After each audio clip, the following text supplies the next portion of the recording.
Hi, today we'll look at the four methods that I use to get the white balance right in a shot.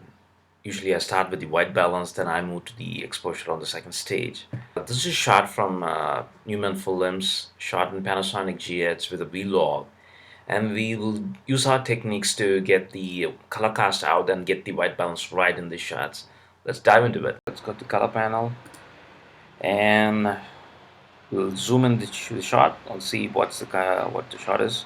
And you are able to see this is shot in daylight in a wintry scene with snow, but the snow seems to look very reddish yellow because there is a color cast in this shot. So let's explore them with the first method, zooming it out. And I'm usually looking for a neutral colored.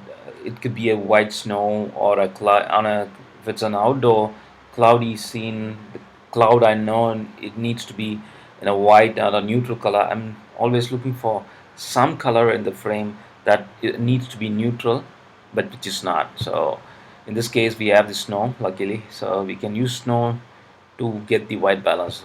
So let's go to the curves panel and click on the snow area which needs to be white.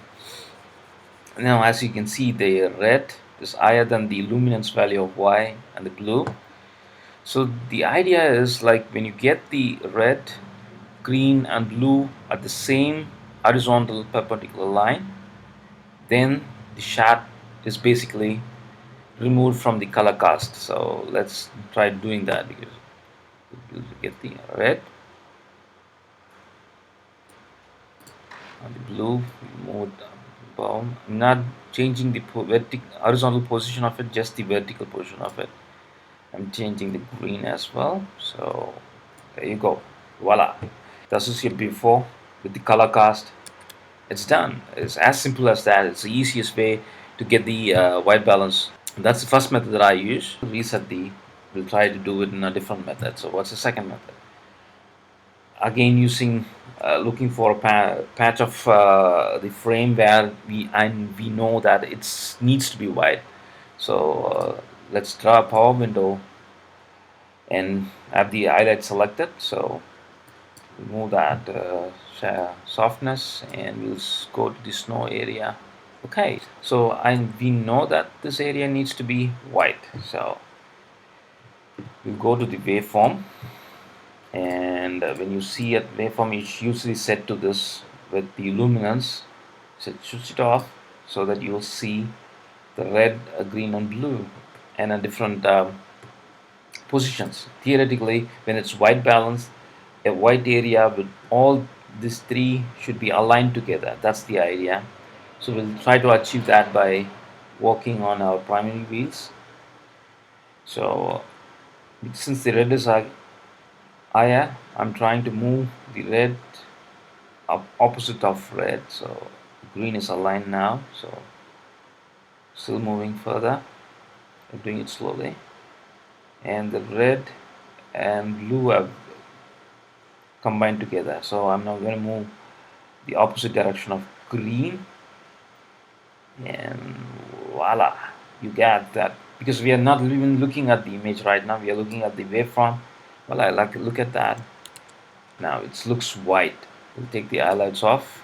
We'll cut down the power window. That's your image before, after. This is the second method I used for white balancing.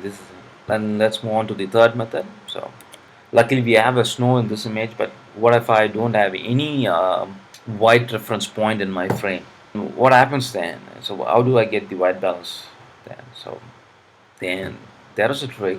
I'm going to ask you, what's the color of your skin? It probably would say white, black, brown, yellow. But actually there is no color for skin. It's the different shades of gray. It could be the brightness and contrast variations, but there is no color for skin. It's because of the translucency in the skin.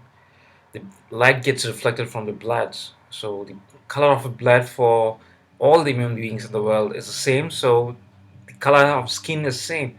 So we can use this knowledge to our advantage to remove the color cast from a shot. So let's say it. Any person is in variations of gray.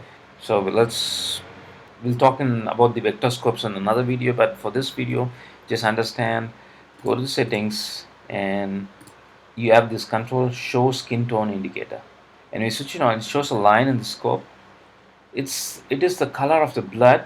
So even if you are an African origin or a Chinese, your skin will follow this line because the color of the blood is the same for any person in the world. It's the brightness and contrast that's going to change. So we'll use this to remove the color cast from our shot. So how do we do that? So let's go back to our power window, draw our power window, remove the mask, and I'll select an area of the skin. Okay, and I'm going to go to the power window, and just a little bit more that I would only see the skin. So let's go to the Vectorscope, and we'll bring on the Vectorscope. Okay, I see the skin is a little bit off. It's a little bit off from the skin tone. So I'm going to go again to this gain controls, and this circle of the Vectorscope represents coordinates with this color wheel. So it's the same, because if I need to move this to the line, I need to just change my gains to the right side. So now it's my skin is directly on my Vectorscope. So if I go to show you the image, hey, it still looks warm. It still has a cast of yellow in it and red in it.